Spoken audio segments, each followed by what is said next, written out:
So I was watching the X Zone TV channel last night when I was abducted by aliens, and they kept repeating to me over and over again, simultv.com, simultv.com. What's simultv.com? That's what I asked them. They had it written on the side of their UFO. How do you spell that? UFO. No, I mean simultv.com. simultv.com. simultv.com. Right. simultv.com. Interesting that you were abducted by aliens in a simultv.com UFO last night. Oh, yeah? Yeah. Now that you mention it, I remember now last night I was awakened from a deep sleep. My great-grandmother was standing there. She said she'd come from the hereafter to tell me about simultv.com. She even spelled it out for me. simultv.com, sonny boy. simultv.com. simultv.com, sonny boy. Wow. Yeah. Guys, you'll never guess what my psychic guru just told me. simultv.com. Exactly. Are you guys psychic too? Of course. We all know about simultv.com. simultv.com.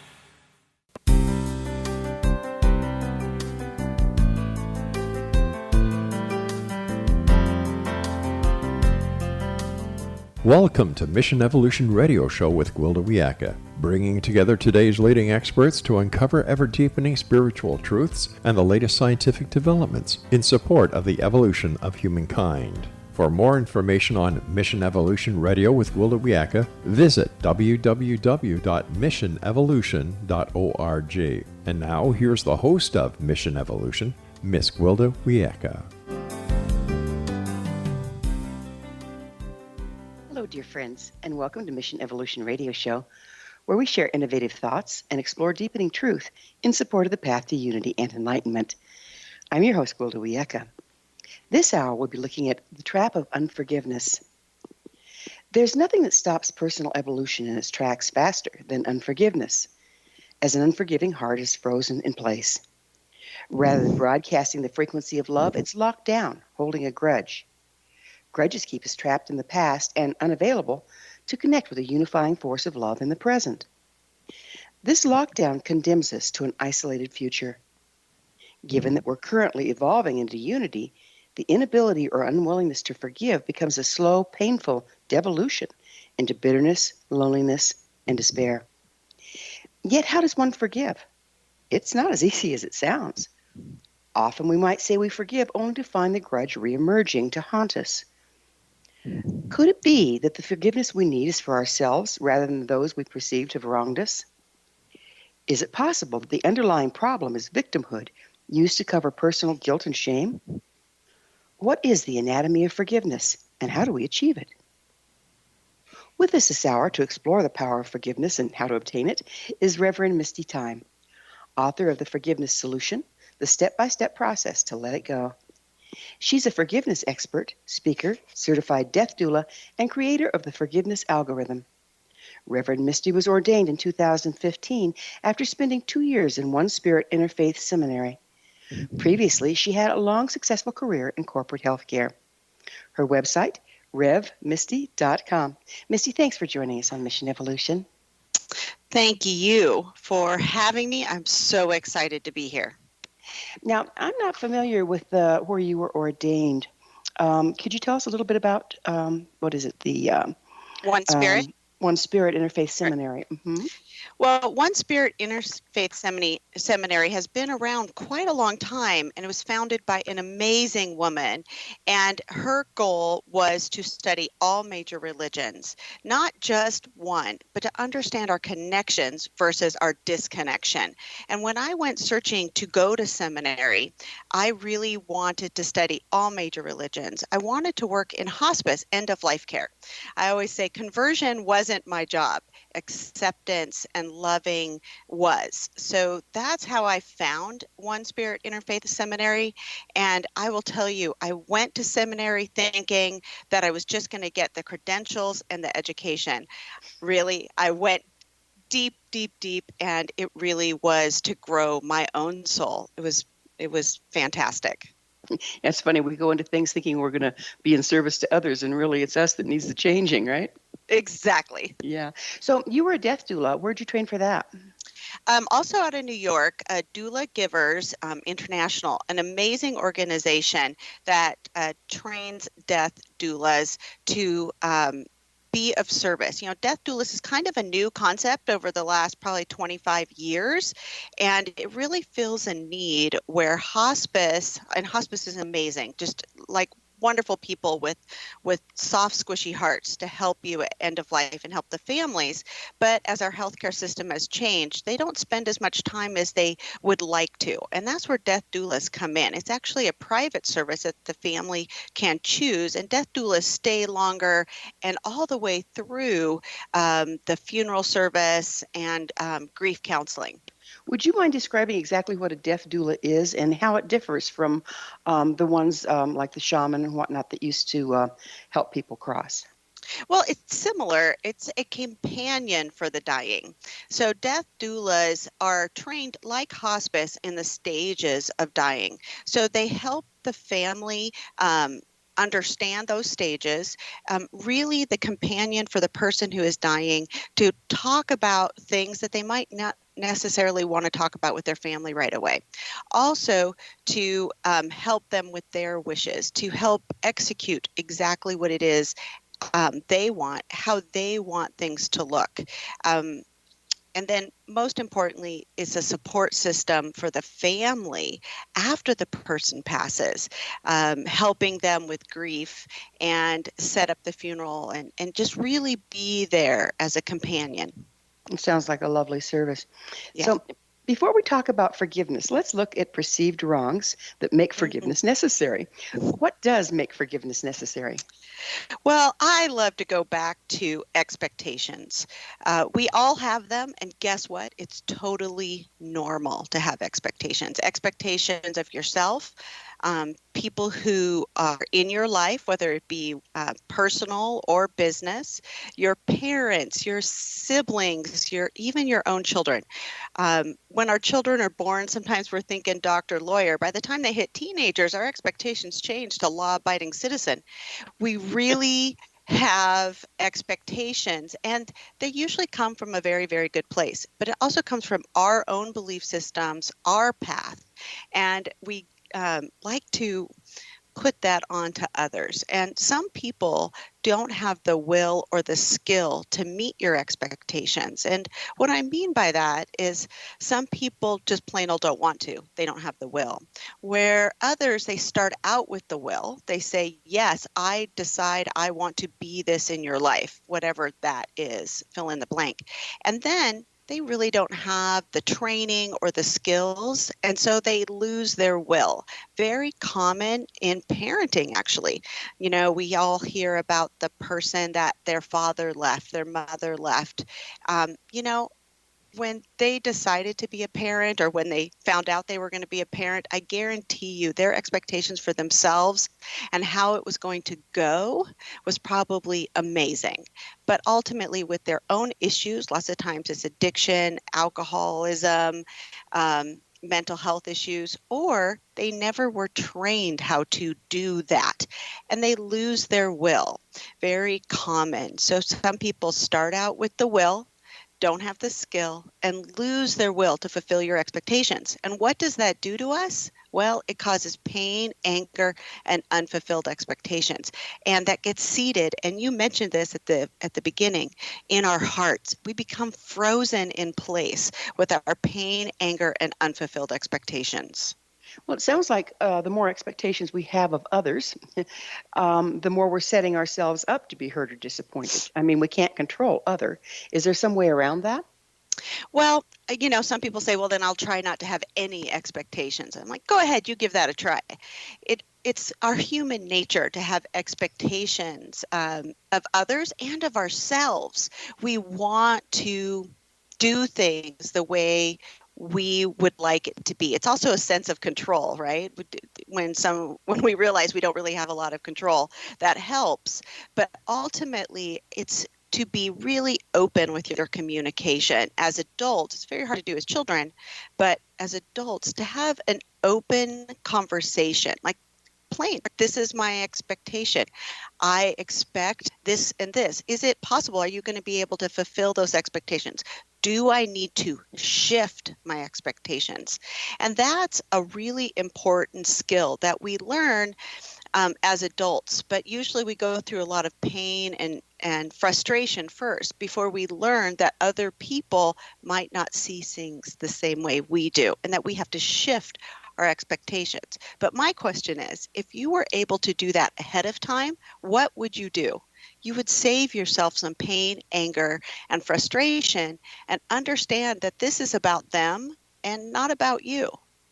Well, it seems like we come with some programmed expectations from our families of origin and our cultures that we may or may not even be aware of. How do you work with that? Well, first of all, again, totally normal. If you have a parent or a sibling and you have expectations that they will be kind, loving, show up for you, those are normal expectations and totally appropriate expectations. Now, if they don't and end up causing you pain and anger and unfulfilled expectations, you really need to look at the situation. Find out what part you own, and that's always the hardest part, right? Like taking responsibility for your part. And then also look at their abilities. Are they able to fulfill those expectations with what you know about them? I went through this personally in my own life, and the reason I wrote the book was because I was not born alone. I came into the world with a twin. And when we were really little, we were each other's best friend. But as things happen in life, we grew up, he ended up being abusive and had alcoholism. And I kept not understanding why he couldn't be the brother I wanted, the brother I expected. And I kept waiting for him to change. And that's where we stumble. We keep waiting for the other person to do something different, be better, to change. And ultimately, it just doesn't work out that way. It'd be like somebody saying to you, I want you to change and be different so I could be happier. And it doesn't work that way, does it? It goes back into discerning proximity, taking responsibility yourself. Right, right. So ultimately, my twin brother, and I talk about this in the book, he took his own life. And when he died, I used to, in my head, say, oh, when he dies, I won't really miss him. Well, I hate this is a horrible time, but we're going to have to take a break and pick up on the other side. Misty and I will be back after this commercial break.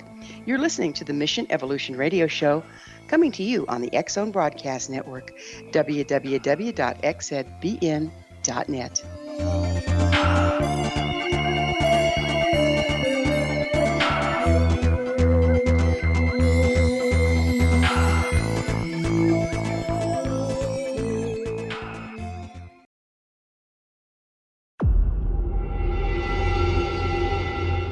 Whether you're a skeptic or a believer, join me, Rob McConnell, as together we'll investigate the world of the paranormal and the science of parapsychology here on the X-Zone Radio TV show on XZBN and the X-Zone TV channel on Simul TV. Since 1990, the X-Zone Radio TV show has been the place where people dare to believe and dare to be heard. Together, we'll investigate UFOs, aliens, ghosts, Bigfoot, psychic phenomenon, lake monsters, conspiracy theories, government cover-ups, the truth embargo, alien abductions, ESP, haunted locations from around the world, and so much more. With over 28 years of broadcasting and more than 4,500 individual guests, the X-Zone is truly a place where fact is fiction and fiction is reality, as evidenced by the credibility, integrity, and professionalism of the guests that we bring to our international audience. If you have seen a UFO, had a close encounter, seen a ghost, Bigfoot, lake monster, or a story that you would like to share or have investigated, contact me, Rob McConnell, by sending me your email to xzone@xzoneradiotv.com, or you can call toll-free 1-800-610-7035, extension 143, and on Skype, X-Zone Radio TV.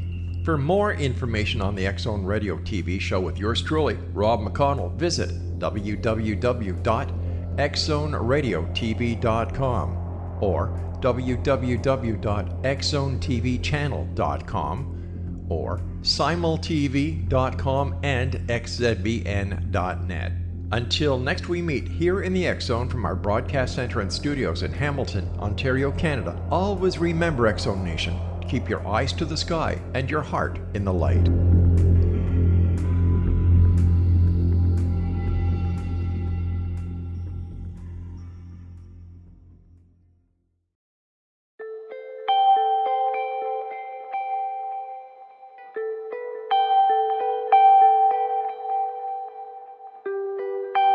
It's hard to listen to the news without realizing we're living in volatile, unprecedented times.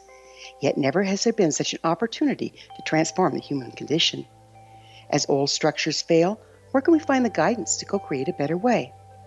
Find Your Path Home is an ever-evolving, leading-edge information, education, and healing resource center designed to support and guide you on your path to unity and enlightenment. Based on sound principles employed by shaman worldwide, we provide techniques that can support you through the current transitions, offering online shamanic classes, international long-distance shamanic healing sessions, complimentary Mission Evolution radio episodes and Stairway to Heaven TV vignettes, seminars, retreats, and much more. All of this can be found on findyourpathhome.com.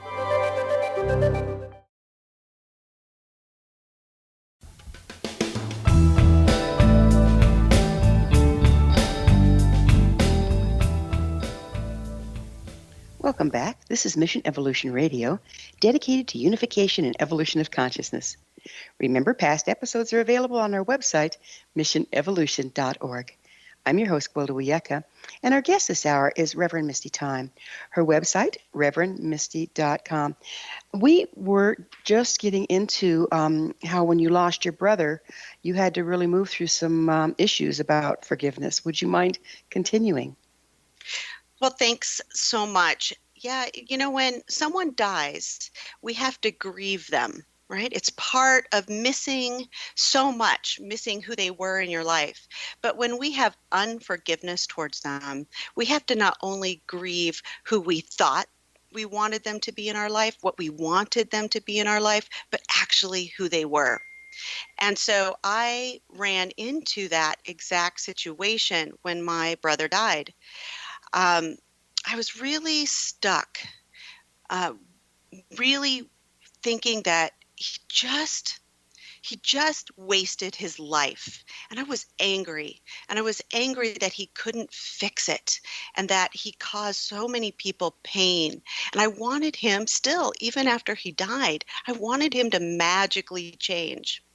Well, in that search for healing of my own heart, my own unforgiveness, I discovered that all major religions and society agree we should forgive, we should let it go. The problem is no one tells us how, and I was desperate for the how.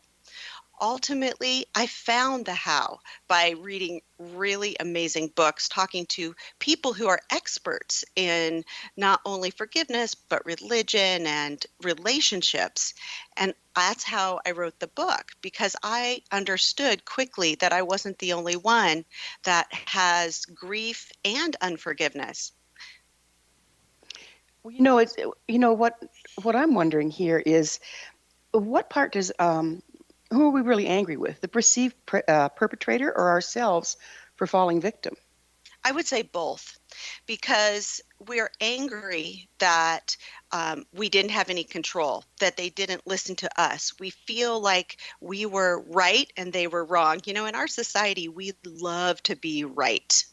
And we see it all the time, whether it be politics yelling at each other, whether it be people who sue to get their point across, validly so many times, or when you're arguing with a family member, a spouse, or friend about what you think they should have done or how they should have done something. And then even ourselves, what we think later on about our actions or our missed opportunities, and we blame ourselves. Now, it's all part of our personal experience, right? In this life, what are we here to learn? forgiveness, letting go, quote unquote, doesn't let a person out of justice. It doesn't let a person out of social consequences. You can forgive someone in your family. Doesn't mean you have to have them over for Sunday dinner. But ultimately, it means that you're letting them do and be who they are, and then deciding whether those people should be in your life. You can still love them. You just love them from afar. Like I always say, like love them with a 10-foot pole. Because I loved my brother. I loved him so much that I wanted him to be this amazing human in my life. But because of his own issues, his own walk, his own demons, he couldn't be that person. Were my expectations unreasonable? Absolutely not. I wanted a kind person. I wanted love and acceptance. I wanted to be able to support each other.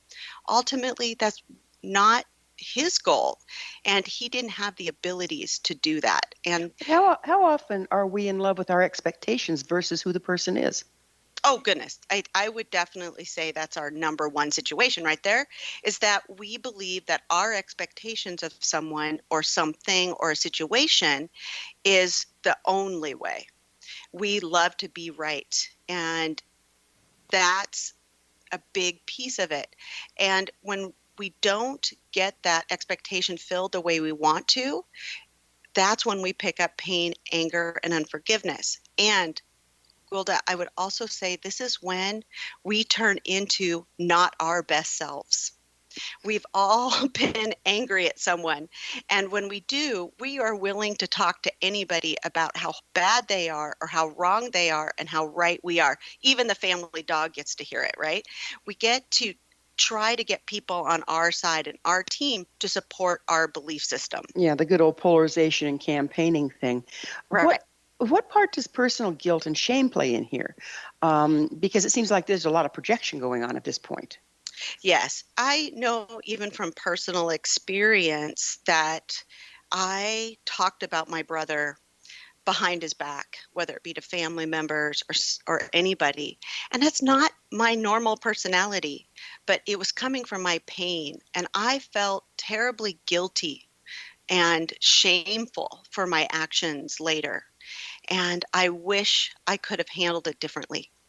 And I really needed to do some self-forgiveness. So really, self-forgiveness is asking yourself, did I learn anything from this? Do I plan on repeating any of my actions? And guess what? I learned a lot. So next time I walk back into that situation of something like this, where I feel hurt and anger, I know that I need to catch myself and not turn to what I call the dark side of myself, which is the part that wants to revel in my anger and my pain and try to prove how right I am. And I think that kind of gets to your question. Yeah, doesn't that deep need to be right, isn't that as a result of avoiding being wrong so that you're not guilty? Exactly. What a tangled web we weave, right? We do. And in family situations, we have many different pieces coming into that tangled web, including our age, where we were born, our belief systems, our religious belief systems. And all of that comes into play about how we form our expectations and also how we want to be viewed by others. I didn't want people to know that I had a twin brother. I now know that we're friends, but if we were not friends, you would never ever hear anything about my brother. You wouldn't even know I had a twin because I didn't want the embarrassment of how he was in the world. It somehow I felt like it was reflecting on me, and it really wasn't. And I could have been so much kinder, because if you paint people as all evil, other people believe that. And I would have never told you that my brother volunteered, that at one time he learned Braille so that he could write a book for a friend who was blind. I didn't tell you that he cooked once a month for 100 seniors, because if I would have told you that, you would have seen the whole person, not just the person that had mental health issues and alcoholism. Gosh forbid you would have had empathy for that guy, and I didn't want that. This seems like a funny time to ask it, but what is forgiveness exactly? That's a great question. Forgiveness is really, I like to say it's a separation from your pain and anger, stepping away both physically and mentally, letting go of expectations that you have of the person, of what you wanted that to look like, which is very, very difficult. But when you do, it is truly a freeing experience. It's actually a physical experience. It's kind of letting your breath out. I don't have to hold that anymore. It actually you can feel it in your chest and in your heart, because when you do that, you're letting that person be exactly who they are, not who you want them to be. So where does taking personal responsibility fit into forgiveness?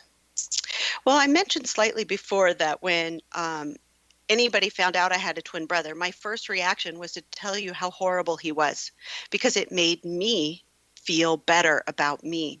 I had to take personal responsibility in my actions. So whatever the situation is, let's pick an argument with your spouse, right? Like those ever happen. And we really need to take responsibility in how we react to other people and to situations. And if that isn't kind and loving or even understanding, we need to take responsibility into what we do. I write this in my book about a good apology, because we've all been on the end of a really bad one, right? They usually have a but in them. An apology is taking responsibility for your actions without any expectations of the other person changing.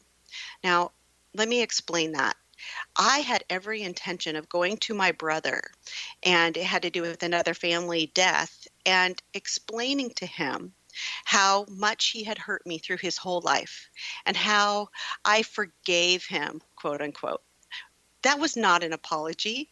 That was me telling him how wrong he was. Really, Gwilda, the apology should have looked like, I am really sorry. I know that in your life you knew I talked about you behind your back, and I know that hurt you. I promise to not do that anymore. I really am sorry for that. Please know I want to apologize for my bad behavior. That would have opened up a whole different conversation with him, and it would have held me accountable. A good apology usually has amends in it, which is an action. And I would have no longer tried to manipulate him or talk badly about him or to prove how wrong he was. I would have let him go be him.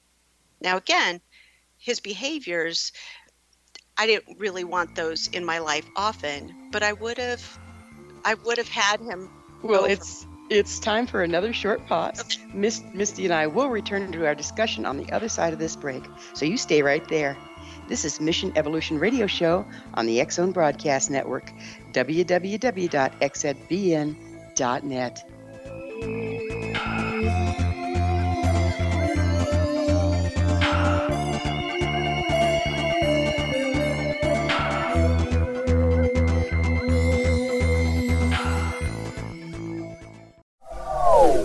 They are here, and they've been here for thousands of years, making their presence known in the shadows. They might be seen by a lonely motorist on a deserted road late at night, or by a frightened and confused husband in the bedroom he is sharing with his wife. But who are they? What do they want? Why are they here? Perhaps most concerning, has the government been aware of their presence all along? The new book by Ellie Marzulli, UFO Disclosure, the 70-year cover-up exposed, delves into the world of UFOs. Can full disclosure be soon? Order now and receive a free hour and 37-minute DVD on the UFO phenomenon. UFOs are real. Get both the book and the DVD, a $40 value, for only $19.99. To order your book and DVD today, go to lamarzulli.net. That's LAMARZULLI.net. Rob McConnell here, presenting an overview for Nicholas Paul Jennings, author of a fascinating book, Amen. It presents facts revealed by Egyptologists, facts that enable us to understand why Amen is the beginning of creation of God. It provides recommendations for religious leaders of the major religions to unify their beliefs and teach the Word of God. Love one another. Amen informs people how mankind conceived God. It was the Egyptians that developed the concepts of a soul, a hereafter, and Son of God. And finally, after the worship of many gods, they conceived the belief in one universal God, the maker of all there is. For more information, visit www.futureofgodamen.com. That's www.futureofgodamen.com.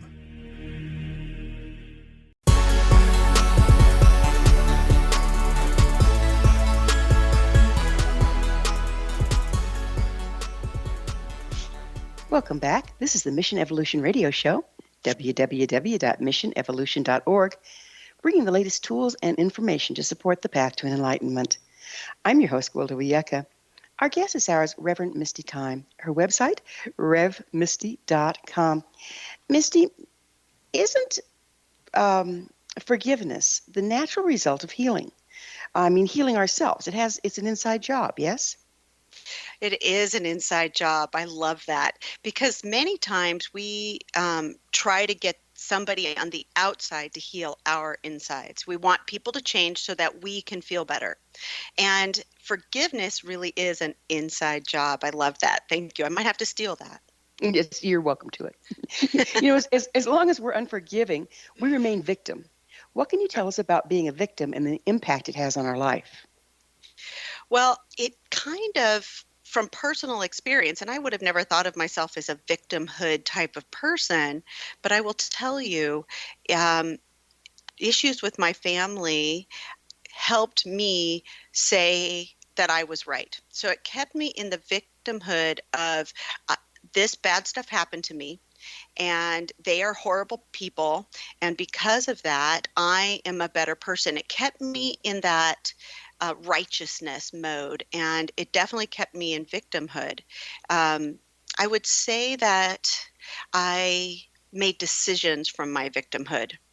Yeah, it kind of puts a ceiling on our performance, because we can say, well, I could have been all of this, but because I've had this bad thing happen to me, because my life has been so hard, I'm okay the way I am. I don't need to aspire to anything greater. So it really puts a ceiling on what we can be. Right. That is exactly true. I used to say that God gave me the wrong family. I just knew that there was another twin born that day that weighed 3 pounds, that I was put in the wrong family, because if I had been in a better family, I would have been able to be a doctor by now. I blamed my family situation for my ability not to reach where I thought I should be. And it doesn't mean that there's not some nuggets of truth in that. It is about your response and not seeing the brilliance of learning all those lessons about being in a family like that, and what I could have moved forward through faster if I would have taken self-responsibility in that. Yeah, we all have our challenges, Yeah. So do you advocate finding the hidden gift behind the perceived wrong and being grateful as a part of the forgiveness process? Yes, both, not just when somebody does hurt you and trying to find the gift in learning from that relationship, but even when bad things happen to you. We've all heard, bad things happen to good people. And things that don't seem to have an explanation, including your house burning down, or I broke my back literally in one moment in time, and it changed my life forever. And to try to find the gifts in those situations can be pretty difficult. But, I know that if I hadn't broke my back, I would have never known how strong I was and how many people showed up for me to help take care of me. The gratefulness that I have for the doctors that took care of me, and for my own inner strength I didn't even realize I had. It seems like that. Yeah, it seems like, really life sets us up for some really wonderful, strengthening and empowering situations that we just have to shift our perspective in order to take Absolutely. advantage of it. Absolutely. And I've been stopped. One time I was stopped in the middle of a parking lot by a lovely woman who said, "You work in forgiveness, don't you?" She goes, "How do I forgive my abuser?" And she literally wanted the answer right there, because she was still so worried that if she forgave him, the myths and misconceptions in our world is that you're supposed to forgive and forget. Actually, forgiveness is a tool you can use in your life. You don't forget, but it does soften over time. But you can learn lessons from the situation and your strength and the people who show up for you. And she wanted to be told that what happened to her was horrible. And guess what? It was. It was not acceptable, should never happen. But let's talk about humor. How can Mm. we use humor to transmute? I know a lot of people say, "Oh, you're laughing at their sacred cow," but seriously, isn't it fairly transmutative? And how can we kick that in there? Well, humor opens the heart when sadness tends to slam it shut. And I tend to use humor often, so much that my plan is to do stand up pretty soon. Um, it's compassionate humor. It's also humor that connects us. We all understand and we all know what it feels like to be in pain. And if you can make a little humor out of that, they're like, "Yeah, I get you. Like, I know what you're talking about." And so look for the humorous pieces in your life, even in bad situations. For me, when I was in a walker with my broken back, I took stickers of high heels and martinis and stuck it all over it because I wanted to bling out my walker. Try to find that source of joy somewhere, even in a horrible situation. And that's so important. I mean, because we label a situation horrible, but really, stuff happens all the time. It happens to everybody. It's how we approach life, really, that transmutes it, or we get stuck in a rut, right?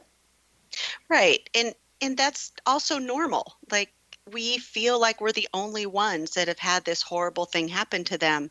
I know in grief situations, when a loved one dies, when your parent or a spouse or somebody passes, you don't understand why there's not a national holiday and why is the mail being delivered. You're on the floor in this horrible pain and it never feels like it's going to get better. And if you can find some meaning behind this horrible human experience, and you just mentioned it, it's something that happens to all of us. If you Well, can find, that's what I'm confused about. It seems like everything has been framed in this life is a horrible thing, and we're all going through these suffering things. People live, people die, babies are born. Why do we focus so much on the negative in even any kind of a situation? It's the end, I'm suffering so. Well, what about the beautiful birth into the next life? What about the beautiful birth of a baby? What about the beauty of life? If we're so focused on the sadness, on the grief and how wrong we've been done, isn't that what we create? absolutely, it's that what you get, what you give. So if you are in that sadness and think the world is a horrible place, then you will see the world as a horrible place. And I really believed that my family was really a horrible bunch of people, and they were just painful bags of people walking around doing things from their So own pain. what personal deficit or guilt had you having to frame life like that? I think and I know I've said this word probably 100 times so far, but my expectation was that they would be better so that my life would be better. So I felt that um, I'm trying to dig that out in a way that's concrete, because it's a lot about feelings and emotions and um, expectations of who they were and what I expected them to be. And I felt like they were they caused so much drama that it held me back. So what And what religious background did you grow up in? well, believe it or not, I have a long background in the Presbyterian Church. My great uncle was actually the president of the Presbyterian Church, and it was a beautiful, wonderful human being who was a minister when I was in high school. And he was such a kind, wonderful man, and he was a Presbyterian minister.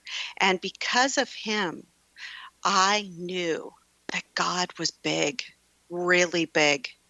And he healed some parts in me as a yearning young person that made me feel valid and worthy. And lots of shout out to him. It's amazing how one person can change your life. And look, at the world's full of the one people that can change our lives Yes. if we stand up to it. You know, Yeah. I'd like to go back to the expectation piece, because, like you say, it's been a big part of this discussion. Why do people have to live up to our expectations? Where do our expectations come from? It looks like you've been pointing out, it's kind of the core of the problem. It is the core of the problem, but it's actually so normal. So don't beat yourself up for it either, because it comes from society. It comes from religion. It comes from just being a human being that wants to have happy relationships. And when it doesn't happen, our expectations of that relationship gets broken apart. It's totally normal. Often it doesn't happen because of the expectation, Right. rather than just let a relationship be what it is and discern proximity. Right. But sometimes I think that we don't check in often enough with ourselves about a relationship. We have a vision of what that relationship is, and then we, quote, are surprised when it doesn't go well because we haven't really checked in, because people show us who they are. You know, we've heard that before, right? People show us who they are, believe them. If someone is late every single time, and then your expectation is that they're going to show up on time the next time, they told you, so believe them. They're just late. That's who they are. So work around that, or have a conversation and ask them, are you willing to be able to show up on time? And instead of sitting there and stewing at the restaurant for an extra 25 minutes because they are late and it's making you upset, you have to check in with yourself about the relationship. Well, we'll have to pick up on this on the other side. I do have some more questions on it, so we'll need to take another break. Misty and I will be back shortly, so don't you guys dare go away. You're listening to the Mission Evolution Radio Show on the X Zone Broadcast Network, www.xzbn.net.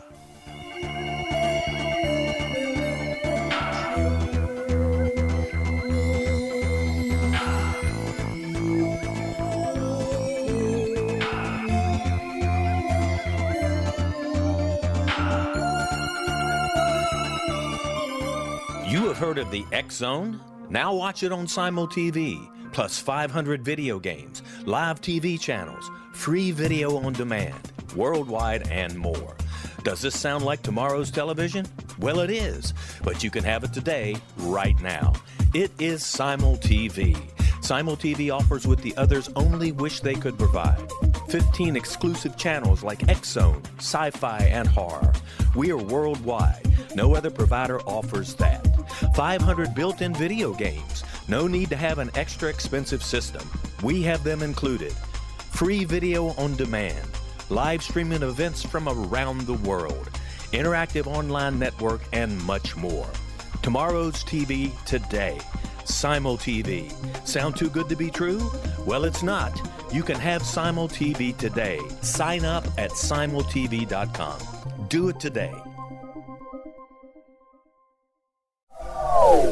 They are here, and they've been here for thousands of years, making their presence known in the shadows. They might be seen by a lonely motorist on a deserted road late at night, or by a frightened and confused husband in the bedroom he is sharing with his wife. But who are they? What do they want? Why are they here? Perhaps most concerning, has the government been aware of their presence all along? The new book by Ellie Marzulli, UFO Disclosure, the 70-year cover-up exposed, delves into the world of UFOs. Can full disclosure be soon? Order now and receive a free hour and 37-minute DVD on the UFO phenomenon. UFOs are real. Get both the book and the DVD, a $40 value, for only $19.99. To order your book and DVD today, go to lamarzulli.net. That's LAMARZULLI.net.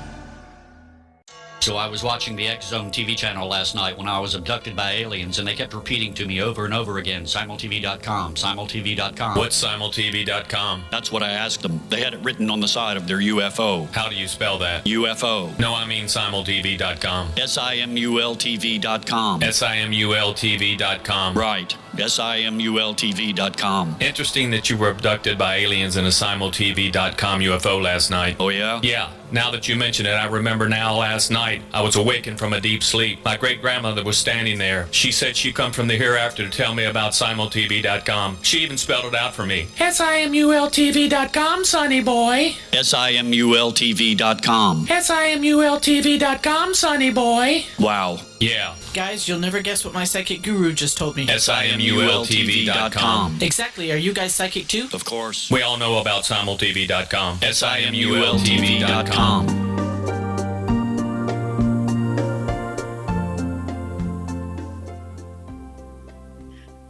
Welcome back. This is the Mission Evolution Radio Show, www.missionevolution.org. We're bringing the latest developments in an evolving world. I'm your host, Gwilda Wiyaka. I always love suggestions from my listeners. You can email me at info@missionevolution.org to propose a topic or a guest that's on your mind. I'm sure we'll all enjoy them. Our guest this hour is Reverend Misty Tyme. Her website, revmisty.com. Misty, you know what happened? You know, we keep talking about expectations and all that fun stuff. So, what happened to trusting another's path? It sounds like we've got all these ideas about how other people should live and what their path needs to be that we then impose on our lives to our own detriment. Oh, I totally agree with you. And that's the part about forgiveness that's amazing and wonderful, is that you do let people go and be on their path. And it's a freeing experience when you stop trying to, quote, control what you think they should do. It is about control, isn't it? Oh, it's so much about control. You know, we feel like we don't have control over our lives, so if we can control the people around us, then we get control back. Right. And it's funny, it's exactly opposite of that. You will have more control over your life if you let people be their own person and be and walk and do. And then you can decide, because you have control. I always say you have a fence around your life and you're in control of your gate. Let people in and out of the gate. It is your responsibility if you want that in your life or you don't. And you do that without judgment, because forgiveness lets you do that. And that's the amazing tool that forgiveness really is. How much of experiencing injury in the present is actually interpreting current events through the filters of past unprocessed injury? Oh, that is so true. For example, because there's so much alcoholism in my life, I'm very triggered, quote unquote. I know that's a very psychobabble word that we use a lot, but I'm very triggered by people who might be drinking in front of me, because then I'm checking them out. Do they drink often? Is this the one glass of wine, or is this their 10th glass of wine? Like it's any of my business, by the way. But I can decide if someone does have a drinking problem, whether I can have them in my life or not. And that's the control that we all have and that we don't realize. So basically, you're projecting onto the current, anybody that picks up a glass of wine, the unprocessed injury or perceived injury of your history, and therefore you're not being present and you're not allowing them to be present. Is that correct? It's absolutely correct. And, expectations are a form of judgment, and I am judging them right there. And without even knowing much about them. I've decided that this person on this day drinks too much. And it's, first of all, none of my business. It's only my business when it enters into my world, and then I can make a decision about that. But ultimately, it is about judgment. Expectations are really a form of judgment. So I expect them to act differently. They have no idea, even that expectation, or whether, does my expectation really matter in their life? Like, is that something I should be projecting on them? So next time you're in a group and somebody's acting a way that you don't think is appropriate, ask yourself where it comes from. And you might be actually correct, but it's not your responsibility to change them. And there's so many hidden places that we judge. and don't even recognize that we're doing it. It's like unpeeling an onion to find the depth of our judgment and projection onto others. How empowering is it when we can dig in there and do that interior work and let it go? It is extremely empowering, and it makes your relationships better. Just recently, my daughter had said something about that. She said, Mom, when you kind of let me just go and be after she got out of college, and just make my own decisions, and I didn't feel like you were trying to tell me what to do, our relationship got so much better. And I had to agree with her. She was absolutely right. I had to learn how not to put what I thought she should do or what other people should do on them, because guess what? People feel it. They, even if you're not saying it, oh boy, do we get our messages across. Yeah, that my kids used to call one of their grandmas grandma guilt. She didn't have to say anything, just give you that look, Yeah, exactly. Yeah. So, it takes two to tango, and we always play part in an exchange. How important is it to find and forgive ourselves before we confront the injury, the party that we think has injured us? I think it's super important. Self-forgiveness, you want to perform a miracle, forgive yourself, right? Because we hold ourselves even to a tighter line or higher line than we do other people. And we're not perfect. I haven't met one perfect human yet. And we make mistakes. So when you learn how to handle those mistakes, it's easier to forgive yourself, to own up to your own stuff. People really do want to cheer for you. So when you do own up for it, you can heal yourself. You can apologize and then promise not to do that again, or try not to do it again. What part can forgiveness play in alleviating the polarized state of the world today? Well, I think that, politics comes to my mind, and I don't care what side you're on or if you're smack dab in the middle. Ultimately, no one's ever yelled at me for 20 minutes and had me change my mind. We need to give people some grace in regards to their belief systems and understand that they are coming from their space and their place, whether it is their experience in life, whether they were born in a different generation, whatever it is, we need to come to them with an open heart, and they will see that, because the only thing that changes our belief system is experience, whether that be negative or positive. So be the positive change. It seems like there's an antidote here, and to me that would be unconditional love. Would you mind explaining what that is? When I was younger, I used to say that unconditional love was for babies and puppies, and I was so wrong. Unconditional love is loving people from afar. If you don't agree with them, it's fine, but love them anyways.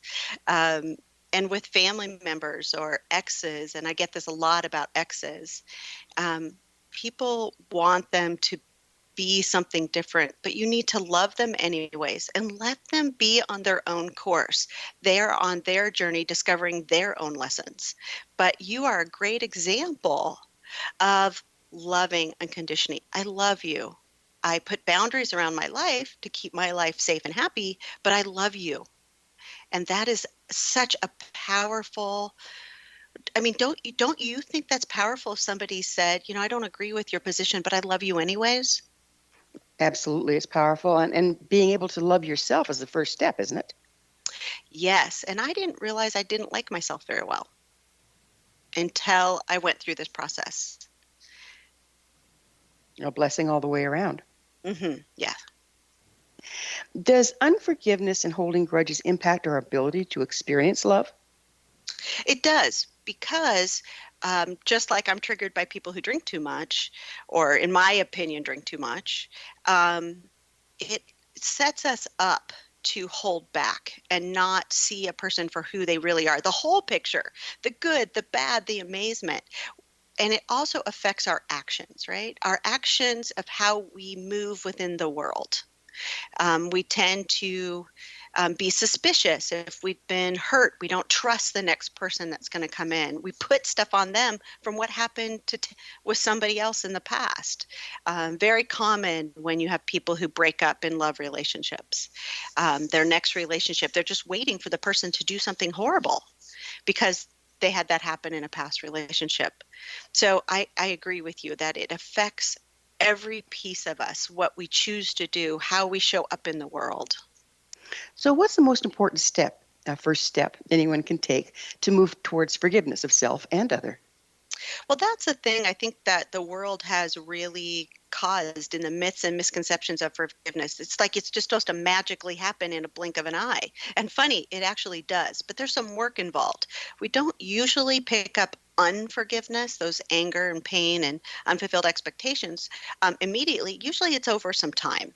So it can take some time to put all that down. And you mentioned in your opening about how grudges kind of come back to us, right? We think we forgave and then we're upset again.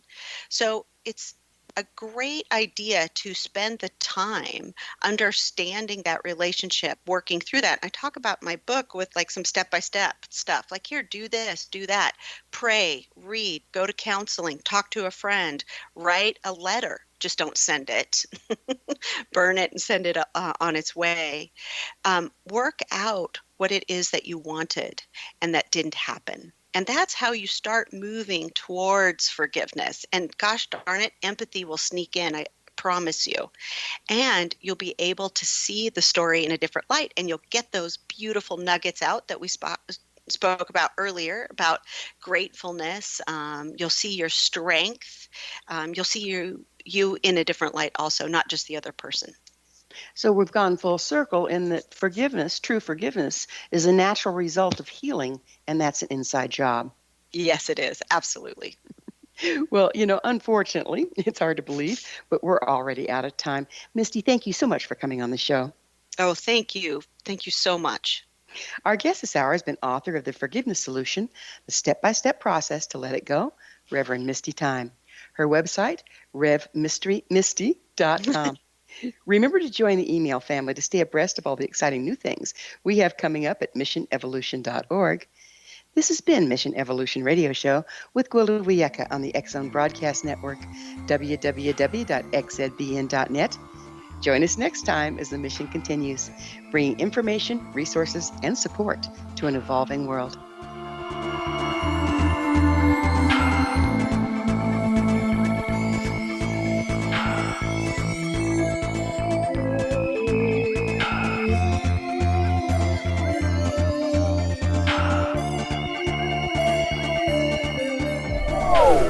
They are here, and they've been here for thousands of years, making their presence known in the shadows. They might be seen by a lonely motorist on a deserted road late at night, or by a frightened and confused husband in the bedroom he is sharing with his wife. But who are they? What do they want? Why are they here? Perhaps most concerning, has the government been aware of their presence all along? The new book by Ellie Marzulli, UFO Disclosure, the 70-year cover-up exposed, delves into the world of UFOs. Can full disclosure be soon? Order now and receive a free hour and 37-minute DVD on the UFO phenomenon. UFOs are real. Get both the book and the DVD, a $40 value, for only $19.99. To order your book and DVD today, go to lamarzulli.net. That's LAMARZULLI.net. If you are looking for a safe, zero-calorie natural option to the harmful artificial sweeteners on the market today, Just Like Sugar is what you're looking for. Just Like Sugar is a wonderful natural alternative for those health-conscious people who choose a calorie-restricted diet with a great, pure, sweet flavor that tastes just like sugar. Just Like Sugar is a great natural option for people suffering from diabetes and may be useful in restricted diet programs where standard sugars are not allowed and does not cause a laxative effect of some other sweeteners.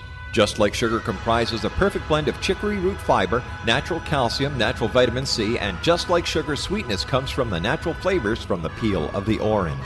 Just Like Sugar is a natural alternative to harmful artificial sweeteners and will change the way that you believe all natural sweetener products taste. Just Like Sugar is available at your local Whole Foods markets, Wild Oats markets, Henry's, Sun Harvest, and many other fine natural food stores in the U.S., Canada, and worldwide. You have heard of the X Zone? Now watch it on Simul TV, plus 500 video games, live TV channels, free video on demand, worldwide, and more. Does this sound like tomorrow's television? Well, it is, but you can have it today, right now. It is Simul TV. Simul TV offers what the others only wish they could provide. 15 exclusive channels like X Zone, sci-fi, and horror. We are worldwide. No other provider offers that. 500 built-in video games. No need to have an extra expensive system. We have them included. Free video on demand. Live streaming events from around the world. Interactive online network, and much more. Tomorrow's TV today. Simul TV. Sound too good to be true? Well, it's not. You can have Simul TV today. Sign up at simultv.com. Do it today.